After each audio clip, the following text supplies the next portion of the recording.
लेके चली आवा हमरे।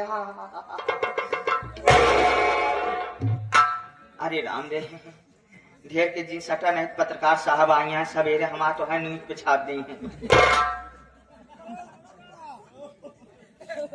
भैया जिन कहा करा तो का कही प्यार से दुलार से, छोटका कहा, ननका कहा, छोटू कहा, राजेश कहा, लेकिन भैया जिन कहा करा। भैया सुन सुन तीनों बाटी भी आई गई, जिन खासा नहीं बलगम निकल जाए। का हाल बा? ठीक है, कार का हाल बच्चों? आप ठीक है, सुधारा दीजिए। अगर आप आई हैं हाँ। तो छोटा सा डांस इस लचाकेदार कमर से हो जाए। अच्छा, डांस के बाद खास करके दादाजी के फरमाइश यह है। का फरमाइश बा? फरमाइश यह सकी सैयावत हुई टेम्पू से टेम्पू पर ये सैयानीपुर ये बानी हम नहाइले घड़ी डिटर्जेंट से सैया हमरे आवत हुई बैलर से।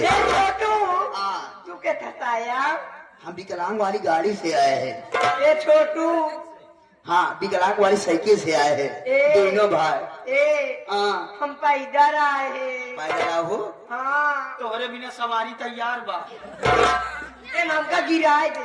ये किराए दे रहे हैं। हाँ, ए छोटू, हाँ। हम पैदल आए, हम अपने साथे बुलाए चल बा के डेल लागत। एक डेल लगा था। हाँ। देखा तो का चले के बाद बहुत दिक्कत हो दुल्हन। क्या दिक्कत हुई? दिक्कत है अगर रास्ते ब्रेज तक कहूँ ऊंच खाल पर गवा, पुल सुल चढ़ावे पर गवा, हाँ, तो का ठेलवावे पर। ठेलवाड़ में कौन मेहनत लागत है? मेहनत नहीं लागत, नहीं, जोर लगावे पर पगली।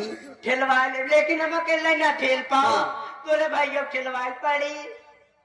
धर्मेंद्रवा, धर्मिंदरवा। हाँ धर्मेंद्रवा ठेलवाई। हाँ, दोनों जगह ठेलवाया, हम हंडी समारे रहा, ब्रिक में हाथ लगाए रहा। लेकिन गिराया ना। गिराओ ना, पहले डांस कर तब बतावत है। ठीक बात। तैयारी है? हाँ, छोटा सा डांस। ठीक है।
पहली नजर से